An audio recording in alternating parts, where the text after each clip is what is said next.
Magandang araw mga boss. Sa araw na ito ay magsasagawa tayo ng isang tutorial kung paano mag-alaga ng isang talong. Ang gagawin natin mga boss, ang talong na may edad na katulad nito ay pababatain natin. Ibig sabihin, magsasagawa tayo ng pagpupruning para lalo pang mamunga o maging sariwa ang dahon at mamunga ng marami ang ating tanim na talong na matanda na. Tara, panoorin mga boss. Pero bago ang lahat, kung bago lang kayo dito sa ating channel at hindi pa kayo nakapag-subscribe, mag-subscribe na kayo mga boss at pindutin lang yung notification bell dyan para ma-update kayo sa mga video natin upload dito lang sa ating channel, Abala Hinds TV. Ano pang inantay natin? Tara na. Ito yung ating talong na matanda na. Kung mapapansin nyo, ito yung variety na Fortuner F1 ng East West. Kung mapansin nyo, napakahaba ng bunga niya. Ayan, ganito yung klase ng bunga niya.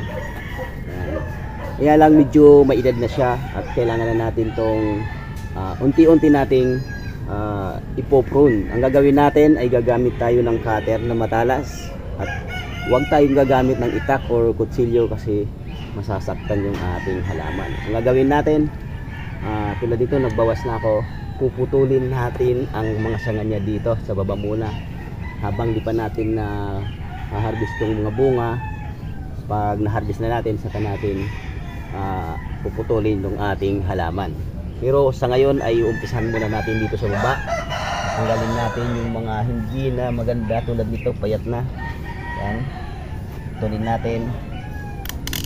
Yan, babos tayo ng mga sanga na hindi kailangan matalas yung ating gagamitin na cutter. Kaya bumili tayo nito para pang pruning. Ayan.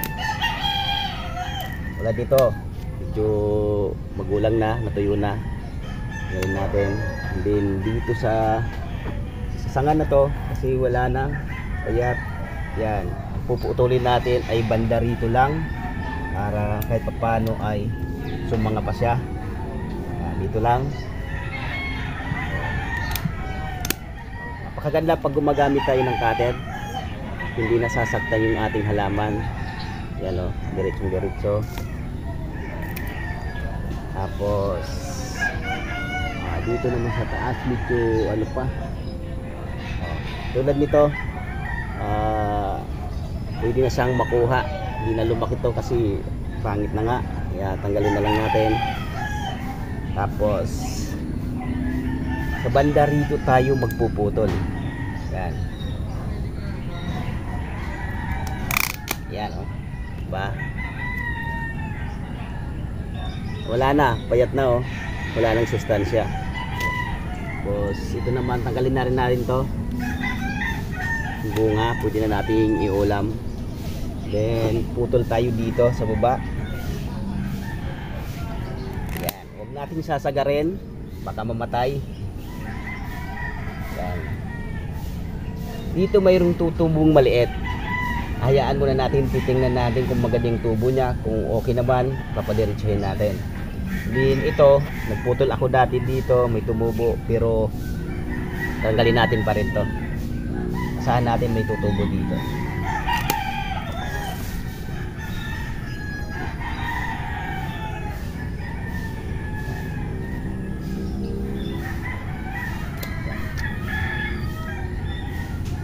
Ito na yung pinutulan natin mga boss.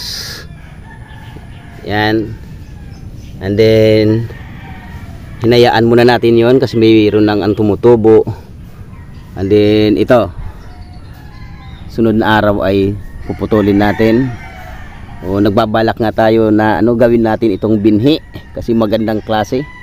Sayang din kasi mahal ang binhi ng talong ngayon. Makinis siya, pwede natin gawing binhi. Yan Yan, maganda mga boss kapag matalas ang ginagamit natin. Yan talagang makinis, hindi nasasaktan yung ating tanim. Yan. Pagkatapos natin mag-pruning, ang gawin natin ay mag-a-apply tayo ngayon ng fertilizer para may pagkain sila. Ito yung ating urea at saka complete fertilizer na ating minix. Ang urea ay para kung tutubo man ng bagong dahon ay gaganda yung dahon ng ating halaman. At siyempre yung pagkain naman natin ng ating halaman na talong ay yung complete fertilizer. Kaya ang minix natin dito, and then ilalagay natin ngayon dito sa paligid ng ating tanim. Tara. Ang paglalagay natin ng fertilizer, siyempre malinis yung paligid. Yan, nagkapaglinis na tayo dito. Then lalagay lang natin sa distansya. Ito yung butas na ating nilalagyan ng fertilizer. Lagay tayo ng isang dakot lang. Yan, kasi medyo may edad na yung ating tanim. Kailangan nila ay mas marami-raming pagkain. Kaya distansya. Kasi yung ugat naman nito ay malayo na. Kung mapansin yung mga boss, naka-plastic molds tayo. Nanatiling moisture dito. Yan, lagay tayo dito. Yan.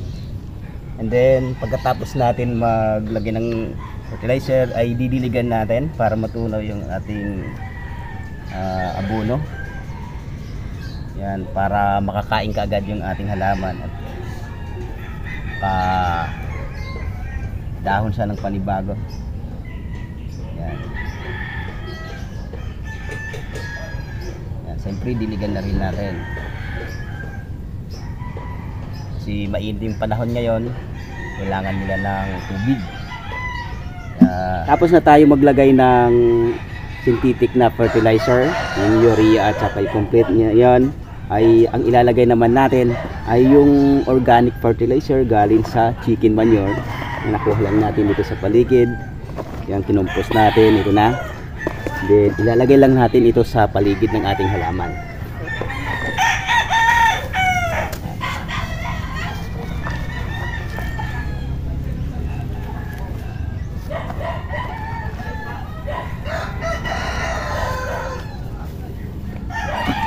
Ayan na boss, nakapaglagay na tayo ng kompleto ricados. May organic tayo, may synthetic. And then siyempre inaasahan natin na ilang araw lang ay tutubo yung ating mga halaman, katulad sa mga ginawa natin dito sa iba nating tanim. Dito naman mga boss ay may nauna na tayong na-prune. Ito yung pinakahuli natin. Nag-prune tayo 3 days ago. Ayan, nagputol tayo dito. Ayan, may tumutubo na mga boss. Yan. Yan, di ba? Tsaka kasabay na dito. Yan oh. Putol tayo. And then ito naman yung iba natin. Pakita ko sa inyo yung mga nauna nating na-prune. Yan. Ito na ang resulta after pruning ng ating talong. Yan, may mga tumutubo ng sanga na bago. Yan. Di ba? Napakaganda ng mga tumutubo. Yan oh. Kaya nakakainggan yung magtanim talaga ng halaman, diba? Kaya dapat mayroon tayong kaalaman para hindi na tayo tanim ng tanim. Tingnan nyo naman itong isa. Napakaraming tumubong sanga. Napakaganda ng mga dahon. Ayan. Halos mahigit 1 linggo lang yan. Halos gusto nang bumunga. Nagmamadali itong ating halaman na bagong prune, napakakapal. Pero hindi dyan nagtatapos yung ating pagsasagawa ng pagpo-pruning. Dahil ang gagawin natin, magpro-pruning ulit tayo sa pangalawang pagkakataon. Dahil hindi natin nahayaan na tumubo ang mga sanga na maliliit na nandyan. Ipili lang tayo ng magandang klase. Itong iba naman ng mga sucker, ibig sabihin na wala sa quality, pampagulo lang, taga sip-sip lang ng sustansya, ay tatanggalin natin at ang patutuloyin natin ay yung magaganda. Kung ito, nasa puno lang, kasabay siya, kaya tinatanggal natin ang maliliit para mas maganda ang paglaki nila ng walang kaagaw, di ba? Kita mo, hindi tayo tanim ng tanim. Pruning tayo ng pruning. Ayan, talagang napakaganda. Kapag may tumutubo na maliit tulad nito na hindi maganda at patuloy natin nasa baba, tatanggalin natin. para mas quality pa ang ating halaman, lalong lalo na ang kanyang bunga. Tulad nito, mumulaklak na, tapos meron siyang bagong suhi dito sa baba. At siyempre tatanggalin natin yan para maganda ang bunga, di ba? Ganun lang ang ginagawa natin mga boss. Nag-umpisa ng mamunga yung atin, talagang sunod-sunod ang bulaklak. Eh paano yan? Pabawas din tayo mga ganyan na tumutubo. Yan, dagdag kakain ng sustansya na binibigay natin sa kanila para yung ating halaman tumagal, bumunga ng maganda at quality. Di ba? Ganun lang yung pag-aalaga ng halaman na talong.